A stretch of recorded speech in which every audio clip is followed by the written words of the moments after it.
Welcome to Carmine Street Metrics. I'm Wendy Sloan. Our features today will be Janice Soderling, all the way from Sweden, brought to us through the miracle of Zoom, Angela Alaimo O'Donnell, and Rob Wright. My co-host, Anton Yakovlev, is also here today, and our other co-host, Therese Coe, unfortunately couldn't be here today, but of course, gave us invaluable help putting this very complicated, not really, but you know, it takes a little bit of planning anyway, putting the reading together. So we'll begin with our open mic. The first one is Karol Nielsen. Thanks. Okay. So, so I'm going to read a poem from my new chapbook that I have never read before. And it's kind of a love letter to New York City. And I just moved back to the city after being in Connecticut for a year and a half. So here you go. I can see Sherry, hip Sherry with thick, long brown hair, T-shirts and faded Levi's, grunge cool before Starbucks set up its first coffee shop. Sherry had it down. Painter, sculptor, veteran of St. Mark's Place, her window overlooking 3 decades of counterculture, hardcore piercings, tattoos, studded leather, fluorescent mohawks, hipsters, goths, punks. I once asked her about failure, how to handle it. I was so sensitive then. She said in the beginning, when she sent slides to galleries and they all said no, she would hide under the covers for a week. It was a waste, she said. Thank you. Thanks, Karol. Next, okay. If you could please unmute Rick Mullin.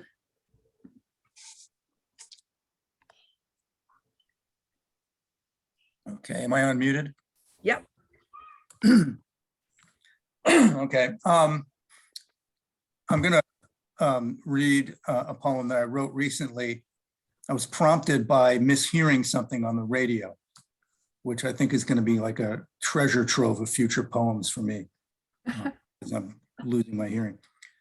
And it resulted in the first line, which is ultra vulgar, but reminded me of when I was in a band that opened up for the Good Rats, which was a Long Island bar band, which Robert Donohue probably knows.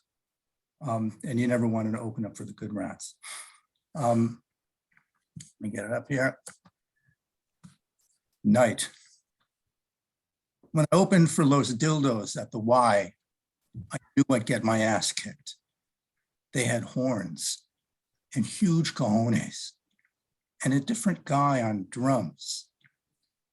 Their singer wore a crown of thorns, a little heavy on the metaphor, and introduced himself as Caliban. This isn't going to be your night, he said. He grabbed a cold one from the garbage can and greened out where the spotlight turns to red. Establishing the 5-chord on the 4, I couldn't feel the strings. Let it slide. The loners at the bar looked good to go. The singer's girlfriend actually cried. I heard the one-time drummer moaning low beside the lowing angels at the door. Okay, thanks, Rick. You. Next. Yes. You okay? Okay, next is Robert Donohue. Can you unmute, Robert?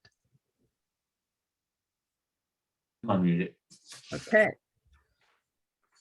Okay, this is a sonnet and it's called Self-Sufficiency. I've done it once, I'll surely do it twice, then go for 3 if I'm still in the zone. But why have I been chosen to atone when any other sinner would suffice? I must be guilty of some horrid vice, because no matter how I push it home, I'm here again behind this friggin' stone. This is my job. It's far from paradise. Expecting for my work to broker change has only managed to make clear to me the common meaning of insanity. I'm sure the only thing I'll feel is strange if by some chance I find myself set free and wonder what I've lost in the exchange. Okay, thanks, Robert. And next is Chris Brandt. Chris, please unmute. No, I don't hear you. Can you hear me now? Yep. Okay, Take it away. this is a guzzle, and it's for Tepoztlan, which is a small town in central Mexico where the Mexican part of my family lives. And on the mountain above the town is a temple, which the government of the state of Morelos has been trying to turn into a tourist destination for years. But the town and its people have resisted at every moment, and they have succeeded in not allowing the government to do that. So this is Guzzle for Tepoztlan. No way up, but walk. Some of it near vertical, iron ladder, stone trail, vegetable green to Templo. Set on the mountain's shoulder, not its summit, for the mountain is its own far older temple. Tiered stones, small pyramid, Tepozteco's house, home now to lovers and the curious.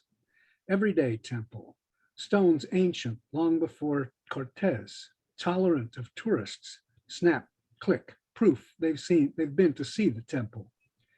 My head full of stories, the gods' golden sandals, Zapata's white steed, gazing down, fingers templed on sacred valley, milpa, market, maze, houses of stone, a town of tiny temples. People who remember death in life, live with spirits, refuse to let their town be made a temple to commerce and the car. Their barricades in 1993, fierce temples to defiance. They've outlived conquistador, colonial domination, revolution, Christian temples. Recall, one derivation of the word is time, and time begins with rain, builds new temples in ears of corn, nopales, healing herbs, circles of growth and circled hands, the temples that last past death. Stone pyramids no more than markers of life's temple. The hard stone pathway up the mountain, throat, chest lunging for air, that's the temple. Thank you. Thank you. Okay, our first feature then is Janice. Janice Soderling, of course, lives in Sweden, though she grew up in the United States. She's published a lot of poetry, flash fiction, short stories, and translations very widely in literary journals and anthologies. And her prizes and awards include a short fiction prize from Glimmer Train Stories, Blue Unicorn's Harold Witt Memorial Award. That's a wonderful journal. I love Blue Unicorn. And finally, she was Woman of the Year in 2007 by a Swedish organization. She's published one poetry collection in Swedish and 3 full collections in English, plus 2 chapbooks. And her most recent collection is Rooms and Closets. So Janice, welcome. You can hear me. Yes, we can Thank see you, you. we can hear you. Yeah, it's so nice to see everybody, as I said before. I really get sentimental. Today is officially All Saints' Day in Sweden. So I'm going to start with a poem that I wrote last Halloween, which is a ballad. And the name of it is The Ballad of Lindsey Graham's Pickle. Dong dong it pealed from each bell tower until full 12 was said. Then coverless and quivering, Graham flopped around in bed. He sat up, did the senator, and stared into the night. For at the footboard of his bed commenced a nebulous light. A ghastly apparition grew, and softly did it moan. With trembling hands it held aloft a moss-bedecked tombstone. "O Lindsay," wheezed the ghostly guest, "O Lindsay Graham, behold, there on the mildewed stone was writ, orange glitter is not gold." And quid pro quo is not BS. Go read the damning transcript. A tortured moan froze Lindsay's blood. Far better men than you flipped. Beware the traitorous pumpkin man. The moan rose to a shout. "I come to save you from yourself." The frightened Graham cried out. "Who art thou, apparition grim, who chills my blood, who gives my blood such chill? The ghost of hearings yet to come, or that socialist Joe Hill?" The glowing ghost gave mirthless laugh. "Joe Hill has never died. Takes more than guns to kill a man, no matter how they tried. John sent me here to wake you up. You're backing the wrong horse. The bus is nigh, his game is rigged. Stay off his damn golf course." Then Lindsay woke, relieved, and said, "Joe Hill's the loser commie, but that's the last time that I eat dill pickle with pastrami." The next 3 poems that I'm reading are all from my first little volume titled Green Ivy Grows Over Their Graves. Trella, it looks like. It's may I guess turned around, but get a mirror. It and all of my collections are published, produced by Karol and Zukowski, who most of you know as the editor-in-chief of the online journal Literary Bohemian. Carolyn also has a publishing house called the Literary Bohemian Press. And this poem is titled Home for the Aged. Sharp as a trumpet blast, the April sun jump-starts the wintry men to bleary, twitchy motion. Awkwardly, they follow their long, sallow fingers out into the open air, walk meticulously around the block as if rehearsing a newly written play. Memory opening like a crocus. And then next is along the same theme. The name of this is a Silver Flash. It's a rondo. I'm just trying to keep my eye on so I don't take too much time. A silver flash. A silver flash of fishes in the bay confirms the close of this September day. The gray and pink of ancient granite rock marks my recurrent path past stick and stock and scanty clumps of heather, pink and gray. In chattering, smattering haste to be away, forsaking their frail dams of spit and clay, the swallows soar in one cohesive flock, a silver flash. No matter that I cry and beg to stay, a dab of spit and clay on bone is prey to desperate time. Here, where I quickly walk, the upswell took millennia to clock. One more will weather stone to sand and mock, my decades disappearing as one day, a silver flash. Now, The next poem needs a little explanation. You've probably seen the Berryman movies, Wild Strawberries.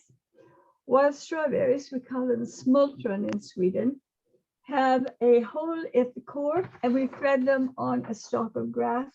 Looks like this, if I can do this correctly. See, there's a hole in the middle, and we put them on grass, and then we give them to people that we like so that they can have it, or we take it home and eat it ourselves. This is a title poem of my book that I talked about.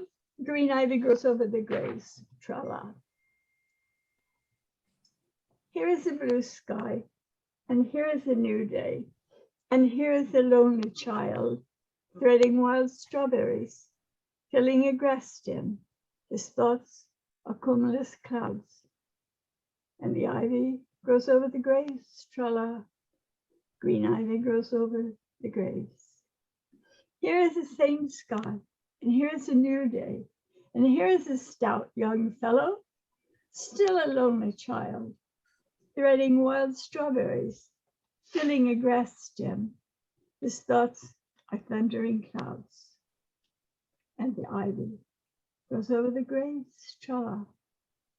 Green ivy goes over the graves. Here is a black sky, and here is a raw day, and here is a middle-aged man with his anguish. Once a stout young fellow, still a lonely child, threading wild strawberries, filling a grass stem. His thoughts are rain-heavy clouds, and the ivy grows over the graves, tra-la. Green ivy grows over the graves. Here is a threatening sky, tra-la, and here is a brand new day, and here is a withering geezer. Once a middle-aged man with great anguish, once a stout young fellow, still a lonely child, threading wild strawberries, filling a grass stem. His thoughts are wispy as clouds, and the ivy grows over the graves, tra-la. Green ivy goes over the graves. Usually, commercial Christmas starts as soon as Halloween is over, so my final poem today is an early Christmas poem. And the name of it is The Journey of the Saracens. Christ set out on a rubber raft for Greece, looking for a place to lay his head. His father Yusuf said, "We come in peace. We come for peace," his mother Rasha said. And Christ said nothing, smiled his knowing smile, for he had sailed a desert ship before. Their sea-swamped vessel swayed mile after mile. "We seek a refuge," said they, nothing more. While Herod, as you know, kills sons of men, the raft was crammed with babes both aft and fore. And Rasha nursed her brown-eyed Saracen, and Yusuf kept a lookout for the shore. Through wintry lands they walked their weary walk, and begged for shelter for a little while. Amid the festive songs and Christmas talk, sweet Christ said nothing, smiled his knowing smile. Thank you. Oh, thank you, Janice. That was lovely. I like the one about the wild strawberries, especially, though, of course, you know, Joe Hill, dear to my heart. Yeah, he's my as man. well. What? I said, he's my man. Yeah, he's my man too. Yeah. Definitely. So I like that one too. Thanks. Well, I like all of them, but those especially stood out for me. Okay, it's so great to see you. Let's unmute. Can I unmute? Everyone has to unmute themselves. Have to unmute themselves. Yeah. Okay, everyone, let's unmute. Beautiful ballad, Janice. Thank you. Thank you. Fantastic. That was great. That's so great to see you. All right, now I will mute all, hopefully again. And our next open mic reader is Ann Schulman. Ann, if you could please. Are you ready? Yes, thank you. Okay. Take it I over. was looking at a travel catalog and they mentioned a new type of tour called forest bathing. Oh, And of wow. course that raised my interest and had to write a poem for it. Invitation to forest bathing. There still exists a tree that once lived in Eden, whose bark tastes as sweet as its bright yellow fruit. So many beckoning wonders in the woods that wish to welcome the gentle company of calm seekers. Hikers testing distance or endurance may be aliens in that sacred space, for their purposeful deeds distract from possibilities of easeful spiritual immersion in nature, offered by embracing arms of boughs to willing listeners of the wind, of own exhaled breath filling the air, feeding greenery's needs, creating Shinrin Yoku, an abundance of interconnectedness with the forest, where trees and earth, essence of souls, speak and are ever heard. Cease speeding time. Notice what dwells above and below, the soft smell of moss, the comforting cool shade of canopies, the borderless vast blue beyond. Be mindful of the wide, wise world of extraordinary creatures, exploring and settling in homes high and low. Flow only thoughts light as bees' wings and breezes. Hug lulling melodies. Hum resonating notes of love and dance incandescent paths that quiet the wild heart. Thank you. And then next will be Bill Considine. Bill Considine, there you are. Thank you. Thank you. This is a new sonnet. Let there be light. In a storage room, rummaging through Klieg lights, a spirited, hopeful old woman finds records of the night watch, minutes of their fights to wake the buried, break and rule minds. The night watch worship at a dark altar, piled on high with regrets, forebodings, fears. Crushed and lost in disarray, I falter and stammer reasons back at taunting jeers. Jubilant, the woman foresees a new day, exposed by her search and raised with bold hands. The light of her lamps will show all the way. The night watch clock out. Their data's so old, the system crashes. But roving, smirking bands reboot with wild tales they scream must be told. The end. Okay, Thank you. thank you. Okay, great. Alex, you're here. Yeah, sorry about that. I was having some computer crash issues. Sure. I'm We're here now. glad you made it. Okay. Okay, I'm going to read a poem not my poem, but a poem by Susan de Sola. As we know, she left us recently, sadly. And so instead of reading one of my poems, I'm going to read one of hers. So, and this is a poem which is an ekphrastic poem by John Singer Sargent, and it's called Carnation, Lily, Rose. Carnation, lily, rose. Actually, it's two lilies. Carnation, lily, lily, rose. What had they caught? As if those Japanese lanterns, glowing pink and teal, were full of fireflies or glowworms. The girls, black boots and stockings, tread on the uncut grasses and wild flowers and fortuitous lilies.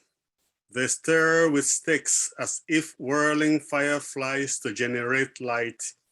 A small buzz of protest ricochets against the paper prison. Just two girls amid the profusion of fires and flowers. Their 4 feet, 4 hands, and white butterfly casings. A girl myself, I stared long at this painting, trying to gather its meaning, the mystery of its technology, the alluring toy they had.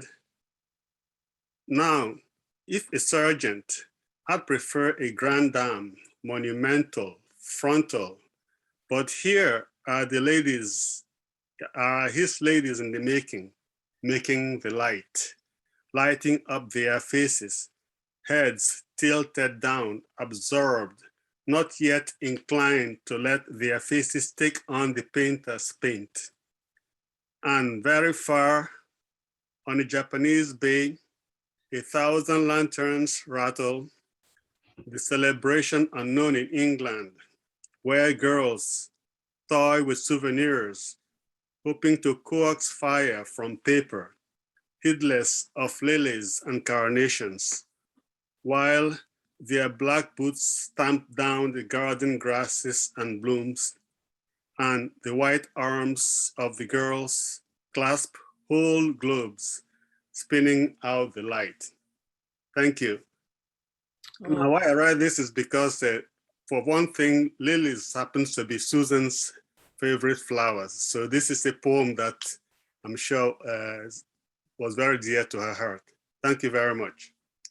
Well, thank you, Alex. Thank you so much for coming. Thank you so much for reading one of Susan de Sola's poems, because you know, I'm sure we were all very shocked. You know, that, yeah, thank you.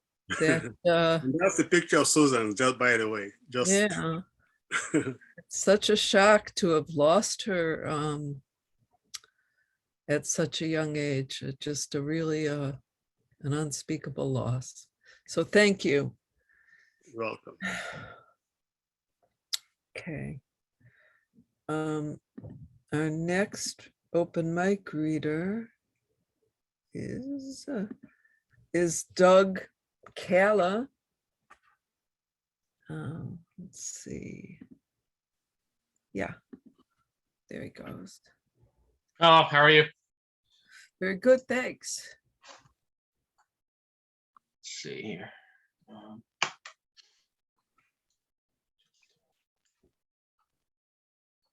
All right, here we go. This one is called, let's see, hold on.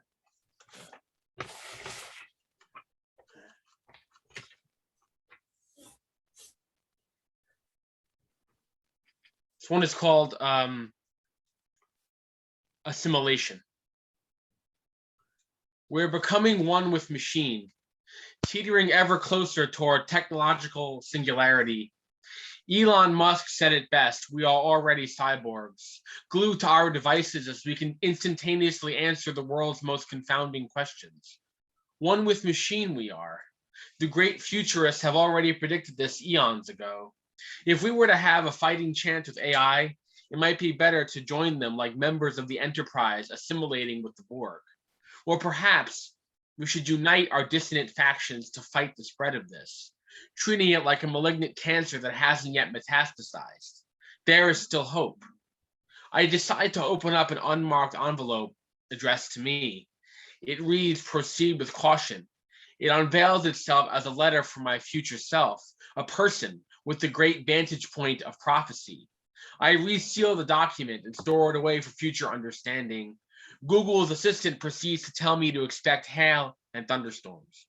It also tells me the day that I will surrender my biological self to make way for the next phase of my existence. A pod opens up beside me.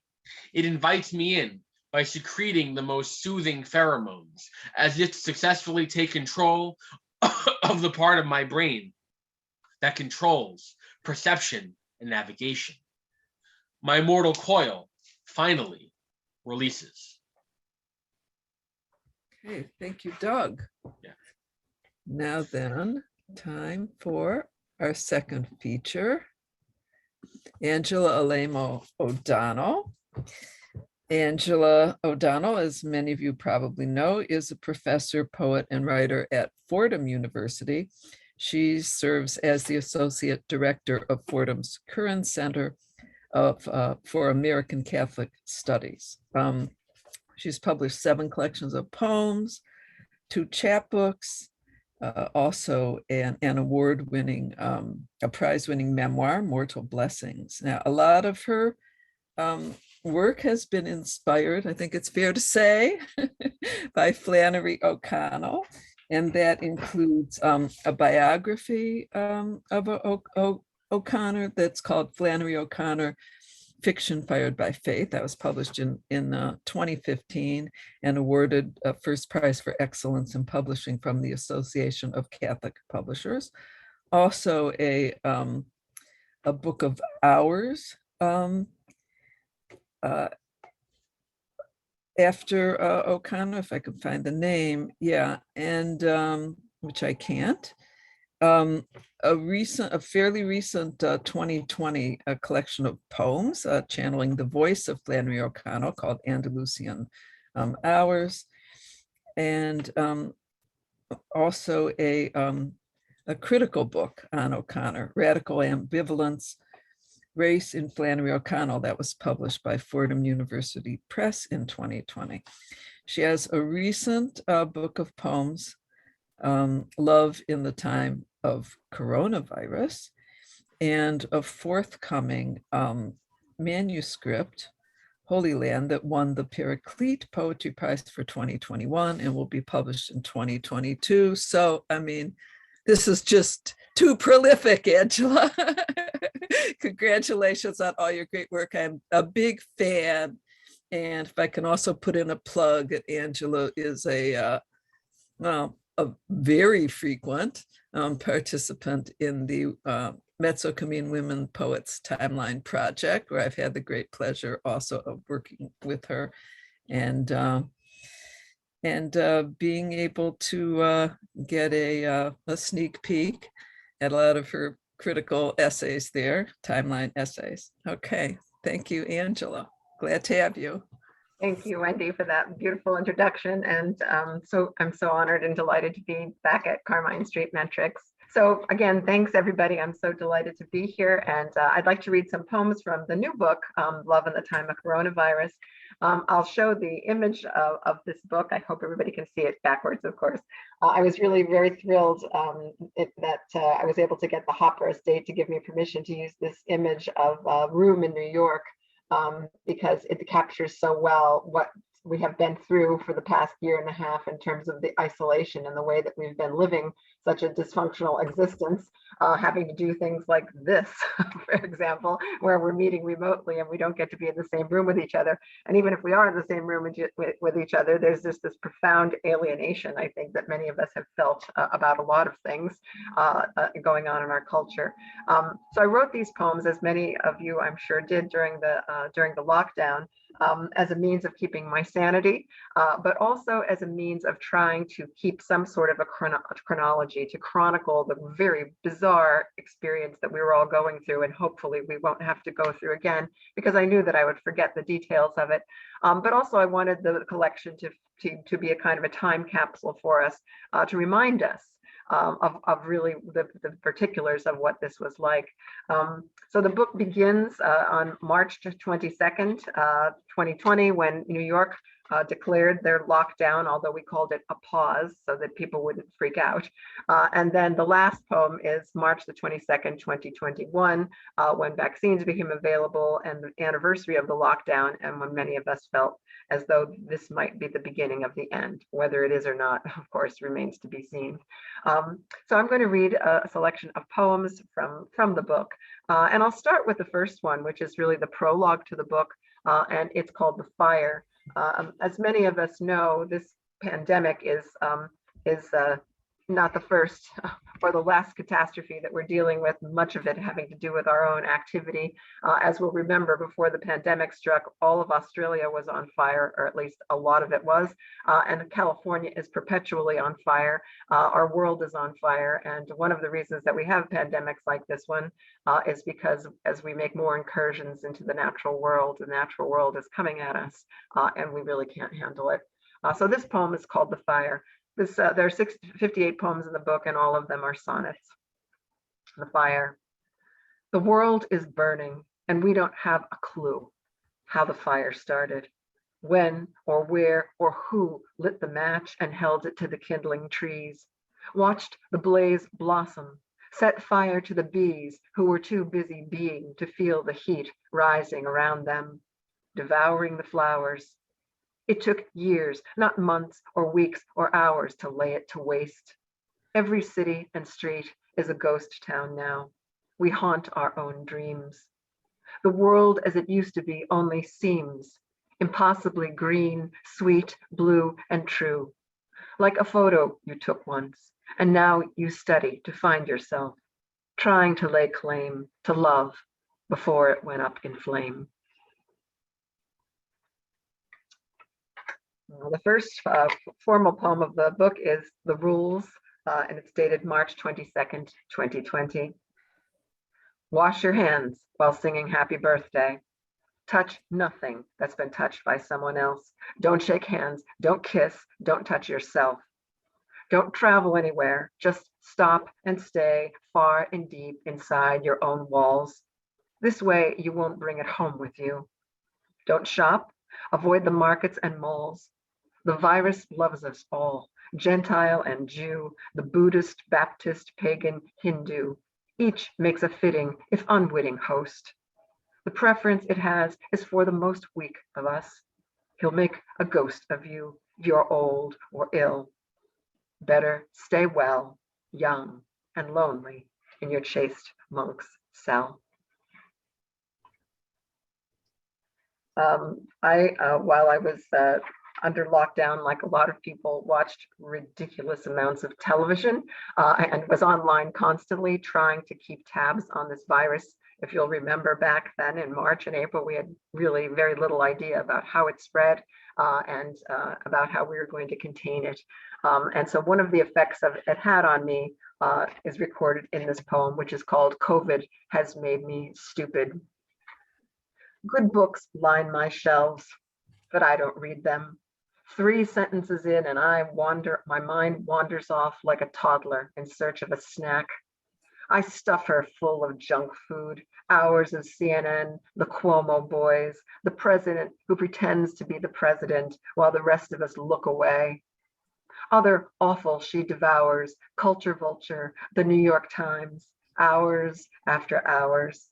She is starved and getting fat on Facebook, Twitter, and Google Chat. She Zooms all day on an empty tank. Who do I blame for this? Who do I thank for ruining a perfectly fine brain? I'll never write a poem again.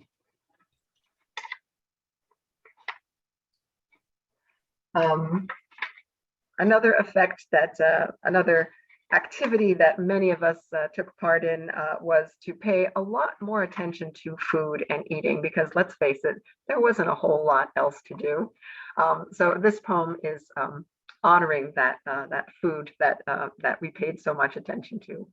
And it's called In Praise of Food. I'm fat today because of stuffed peppers, browning the ground beef, tasting the sauce, adding the parsley, the nutmeg and salt, enough to set my blood pressure roaring through my sticky veins. Another supper bigger than we need. It's not my fault. Cooking calms me during a disaster, an old skill I learned how to master from childhood. My mother carried every cross in her kitchen, drinking coffee, standing at the stove, deciding what to make to stave off sorrow. Pasta, cookies, cake, some small good thing to feed the weary heart, wake to a new day and practice her art. Another effect, I think, well, not I think, we know that the pandemic had on us was that we paid more attention to each other as human beings. Our opportunities to interact with each other were so small and few that we really began to appreciate more fully the people in our lives, the few people that we had around us. So this poem is called In Which I Learned to Love My Neighbor. I love the lady who hands me my bread when I go to the corner food store. I love the man at the wine shop who wipes each bottle and tucks it in my sack. I love the mailman, the UPS guy who brings me things from the wide, wide world and sets them outside my front porch door. I pray that none of them ends up dead, so as they risk themselves daily for my sake, so that I might eat, that I might have more wine than I need, clothes I can't wear. Such kindnesses stand between us and despair. We who've neglected each other so long could have loved one another all along. Another thing that a lot of us did was spend as much time outside as possible. The natural world, we had more time to observe the changes in the seasons that were happening. And if we're fortunate enough, obviously this is a very New York centric poem because I live just out of sight of New York City, but of course there are many beautiful green spaces around the 5 boroughs and the village where I live in, just outside of the city. And so being able to take advantage and enjoy the change of the seasons was something that I think we took as a blessing and an unlooked for beauty in our lives. And this poem was written last April, a year ago in April, during one of the super moons of the year, and it's called Super Moon. Last night we walked along the river path. The full moon rose and shone its pale light across the water. It did not feel like night, but rather evening or morning or something in between, blue and smoky, like the last set of a jazz man's song. What could go wrong on a night like that? The sick and suffering lay a few hundred yards from where we walked, the hospital windows just out of view. For now, the world was just me and you. We strode slowly, eyed the sky, and talked of stars, how far they were, and how long it took their light to reach our river path. How long after it dies, a star's light lasts. This is a very New York-centric poem. Many of us will remember with Harbor the ways in which refrigerated trucks were parked outside of Elmhurst Hospital in Queens. There was not enough room for all the bodies, and there was also not enough places to bury them. And so they began to bury the dead on Hart Island, which is a small island just off the Bronx, which is a potter's field.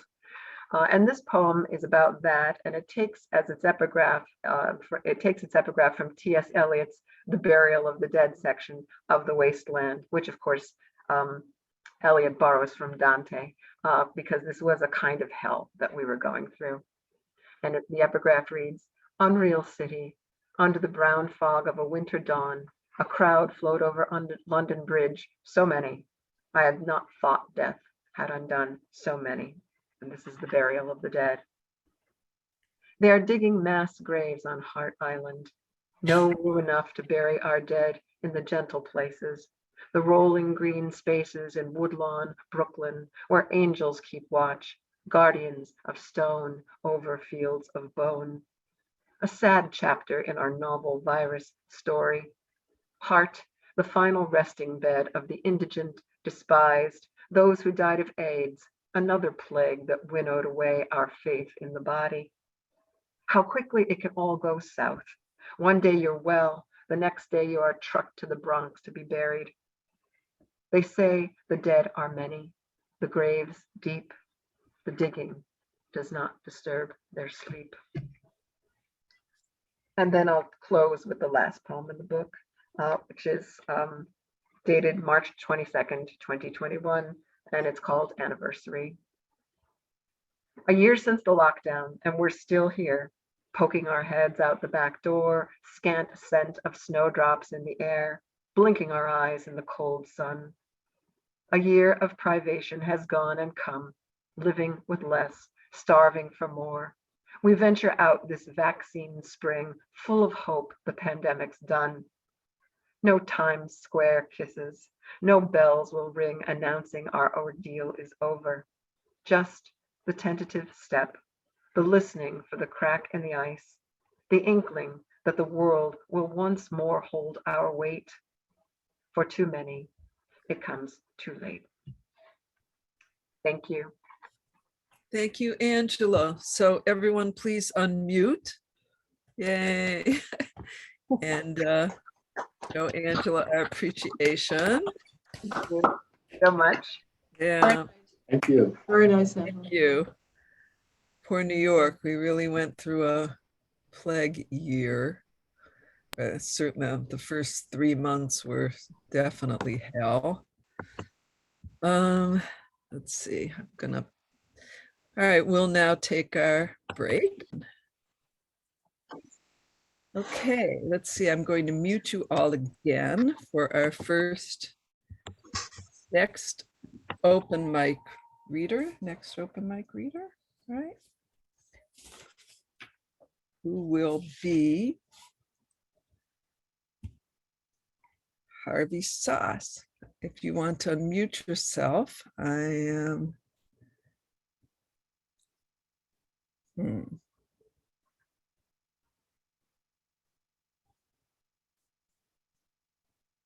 There you are. I go unmute. Can you hear me now? Yes. I haven't looked at, whatever, in years. This one is called Golem. He goes out into the world as anyone might, who's lived off unemployment or stimulus checks. No mother added chips to his lunchbox or cautioned him, as our mothers did us. Cross at the green, my boy, and not in between, with all the crosswalk authority of Gaia advising, wait. He hasn't a mother, period, nor for that matter, a next of kin. Self-taught, he packs a quick draw push-button umbrella in his Herschel backpack in case of a sudden downpour. Always a threat to power wash his trim clay figure so svelte, so essentially him, down to his armature of sticks and twigs, whatever endoskeletal material was lying about at the time of his creation. Likewise, making a paste of the meltingly sad clown face around his eyes. I use the word his advisedly, seeing something of myself in him. He keeps his privates and his pronouns private, assumedly masculine, ambivalent when asked regarding online dating. His constituent parts, by his own admission, less giving and forgiving than flesh is. On the plus side, he doesn't bleed from paper cuts as we do, or communicate in the language of mood rings, or mourn the loss of love much. Thank you. Okay, thank you, Harvey. You're welcome. And let's see, next is David Formanek. There you are. Mute. Unmute. Yeah, you're fine. Oh, that's great. Hey, Yeah. listen, I got a second poem into Crosswinds Poetry Journal, and I'll read it on page 36. And don't tell my daughter about this. Laceration. My grandson scratched 2 tiny fingers bloody, racing through the gardens on his visit. I don't believe he tore them on the rose briar that we warned him from, but from some other umber weed stalk, broken, thornless. His skin is young and heals up flawless, fast. The hurts that cut us deeply end as scars. Harmless, his wound pained me. Rinds toughen over time. Then skin thins again, revealing tendons, veins, capillary meshes, muscle contours. My own dried hide grows slower to repair. Thank you. Thank you. Thank you, David. Let's see, next is, oh, next is James Nicola. James, if you could unmute. Yes, I am here. I just heard the little man on the phone see, say, hello, everybody, on the phone icon. Yes, you're on the phone, so let me Hi, Angela, whom I know, and everybody else. try to take David away. Hi, James. Spotlight.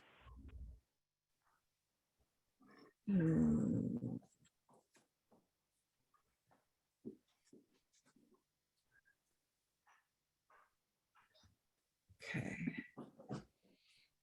Whoops. That was a little more than I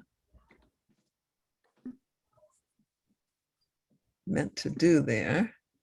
Can you remove spotlight? Yeah. I just did, but it didn't work. I'll try it again. It worked now. He's no longer spotlighted. It did? Okay. All right. Yeah. Anyone can just switch to gallery view if they want. Right. So you are now spotlighted. Maybe. All right. Maybe Go ahead, James. Okay, wonderful. Maybe you get a phone icon, like a. Yes, it's there. It's there. There it is. Hello, everybody. So this is a poem that you'd think is never going to get published, and it just got picked up to get published, so I thought I would share it. I knew it would be late in the day. It's called First Day. My mother tells me, get dressed. My father warns, behave. But I won't go. I won't. My driver says, get in now. My sister says, behave, but I won't get in. I won't stay put. I won't. The teacher scolds me, sit there. Some kid asks, who are you? I won't tell or talk or look. I won't. At recess, I get dirty, taking a tumble or two, and I won't go back inside that place. I won't. I'm stuck in the back with Freddie, but I won't giggle like him, and I'm not going to tuck my shirt back in. I won't. And I won't pay attention to teacher, and I won't put my toys away. And when all of the kids start leaving, I won't. The driver comes in to fetch me. At home, my mother asks, well, how was your first day? But I won't say a thing. I won't. But I wonder, what does first mean? Next morning she says, then stay home with me. But I won't.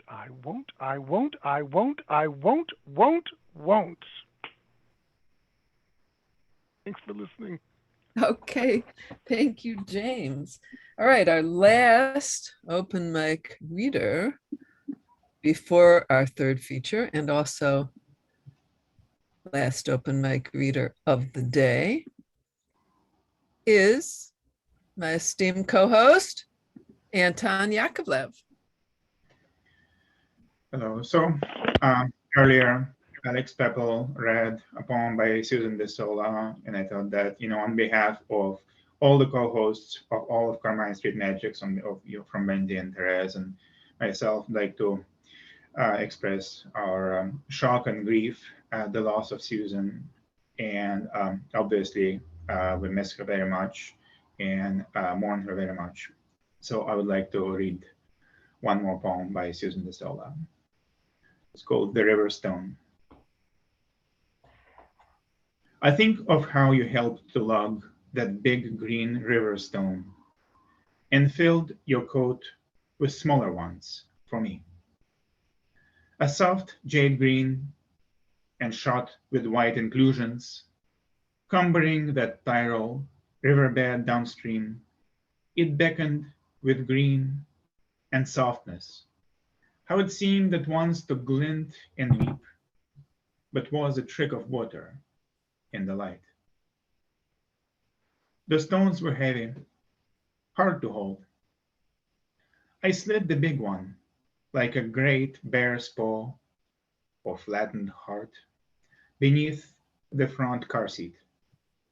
We carried it 1,000 miles of highway home.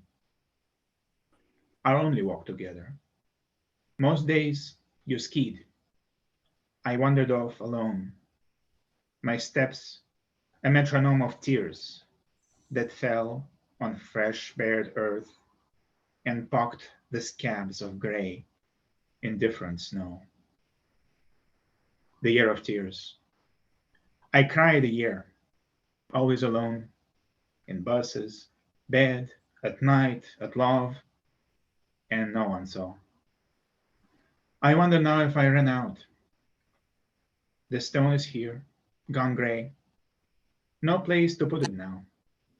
It presses down on books with only one side seen. Complete fool's errand. In a bowl, the small ones rest in drier comfort, no longer scattered, shining on the riverbed. Below dark peaks was endless, flowing rivulets had held me there and had me fooled. Susan De Sola, rest in peace. Thank you. Thank you, Anton. Okay,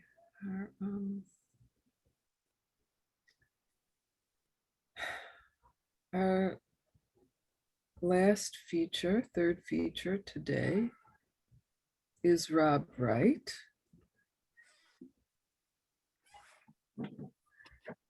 Rob, if you could unmute, I'll say a few words about you. Rob, as many of you know, is currently serving as the associate fiction editor at Able Muse.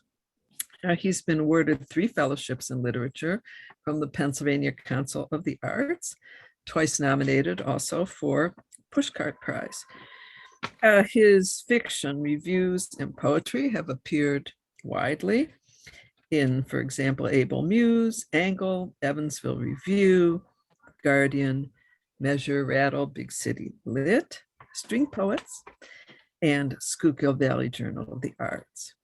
His collection is Last Wishes, recently out from Able Muse Press, and he won the Frost Farm Prize for Metrical Poetry and was honored to give a reading at the home of Robert Frost in Derry, New Hampshire. And that's, yes, indeed, quite an honor. So glad to have you here, Rob. Good to be here. And it's an honor to be here. This is a wonderful venue. And I was quite pleased to be asked to read tonight, this evening. And thank you, Anton. Thank you, Wendy, and to Therese as well for putting it all together. And I'd like to thank Alex Pepple, of course, for inviting me to read. And I will be reading from Last Wishes. People have asked me what the title means. And some events in my life recently have made me reflect on my past, age for one thing, but also some even more critical ones. And these poems are a reflection of that journey.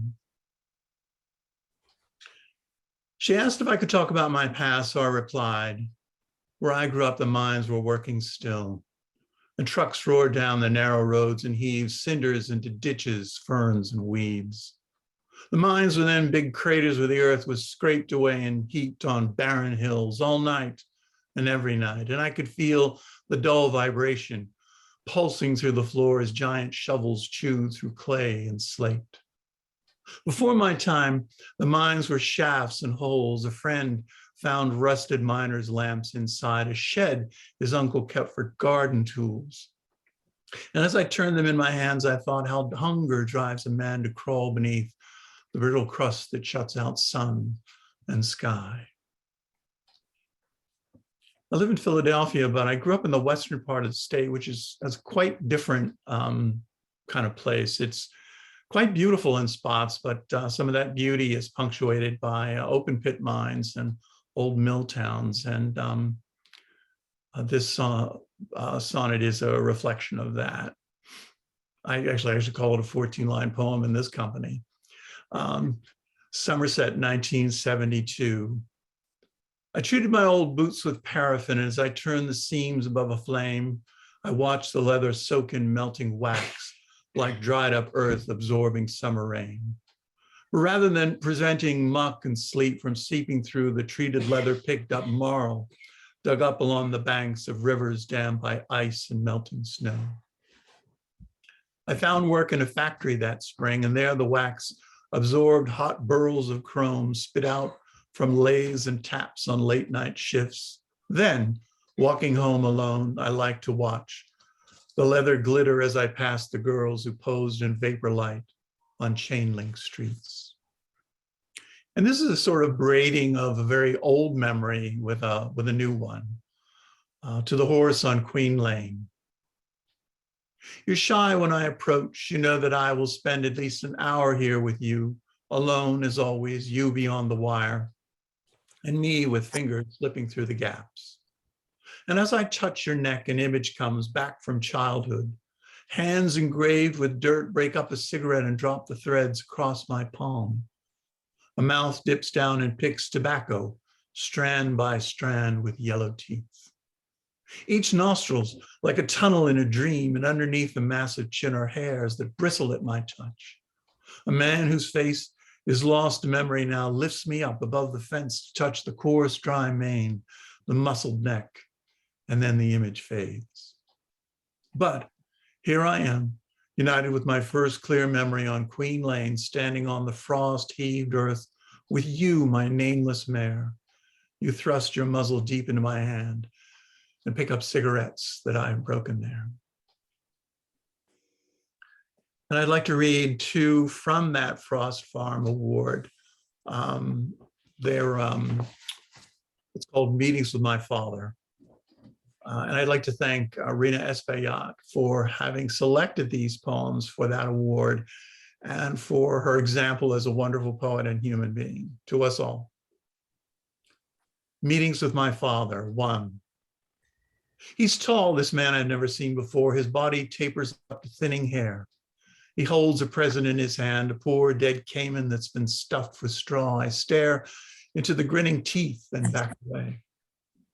The man talks to mother but ignores. The children gathered in the room. We play the game of passing signals that the boors who talk above our heads don't ever see. I notice that the lizard's patterned skin is stenciled with gold letters. There are 3 of us in one toy. We begin to win the stranger's favor with our eyes, ignored, but we've been taught to be polite. Hello from sunny Florida, the fries. I'm youngest here, know there'll be a fight to claim it when my mother is away, but even so, I don't give up the game of winning something I don't want. We play the roles that always are the same. And we'll be all our lives, but we don't know this yet, and maybe never will. Scapegoat, hero, mascot. How odd this doesn't show to adults. Now the stranger gets his coach and leaves. He takes the toy along with him without ever looking at my face. And yet somehow his visit doesn't dim. Some fold inside my head tricks time and space.